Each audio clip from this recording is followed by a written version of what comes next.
درود رفقا، اگه بدونید با نون میشه همچه غذای خوشمزه‌ای درست کرد، نظرتون درباره غذاها عوض میشه. طعمی که اصلا انتظارش رو ندارید. یک عدد پیاز رو به صورت نگینی ریز خورد میکنم. من اندازه ها رو هم در طول ویدیو میگم، هم داخل دیسکریپشن نوشتم. داخل تابه مقدار خیلی کم روغن کنجد میریزم. بعد از داغ شدن پیاز ریز شده رو بهش اضافه میکنم، هم میزنم و میذارم تا پیاز کمی سرخ بشه. این غذا برای 3 نفر در نظر گرفته شده. شما بر اساس تعداد نفرات مواد رو کم یا زیاد کنید. نوبت اضافه کردن ادویه هست، شامل زردچوبه، فلفل سیاه، پودر تخم گشنیز و نمک. هم میزنم و میذارم ادویه ها تف بخورن، عطر ادویه ها آزاد بشه.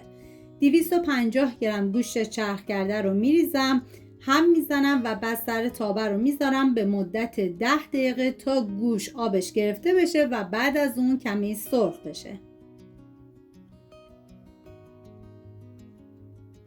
نیاز به قارچ دارین که من از 100 گرم استفاده کردم و ریز ریز خورد میکنم. مواد این غذا رو هرچه ریزتر کنید بهتره. نصف یک عدد فلفل دلمه‌ای رو ریز ریز خورد میکنم.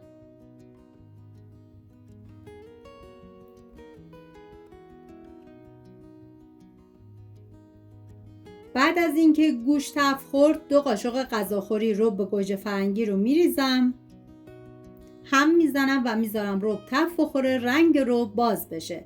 من غذاهای زیادی با گوشت چرخ کرده درست کردم، لینکش رو داخل دیسکریپشن گذاشتم. دوست داشتید ببینید درست کنید و از خوردنش لذت ببرید. قارچ ریز شده رو توی این مرحله به گوشت اضافه میکنم، هم میزنم تا همه مواد با هم دیگه مخلوط بشن.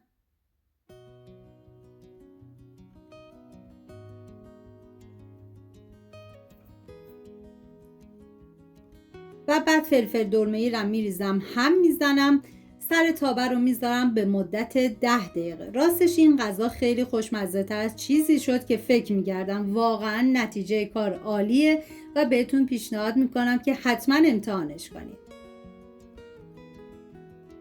وقتی که مواد به این مرحله رسید که آب نداشت، دیگه حرارت رو خاموش کنید و بذارید کمی خنک بشه.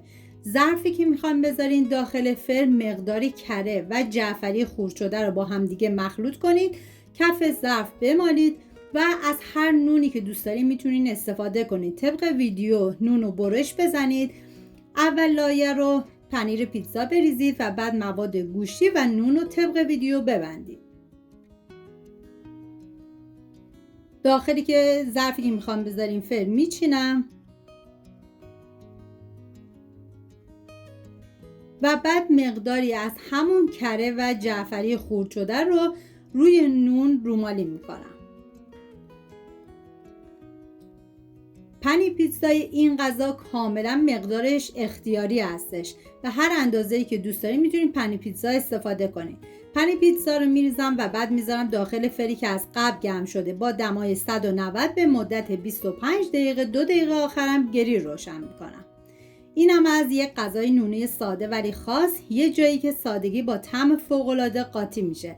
اگر از این ویدیو خوشتون اومده لایک و سابسکرایب یادتون نره و حتما نظراتتون رو برام بنویسید. اینجا قراره با هم کلی غذای خوشمزه و متفاوت درست کنیم. سپاس از همراهی همیشگیتون. تا درودی دیگر، بدرود.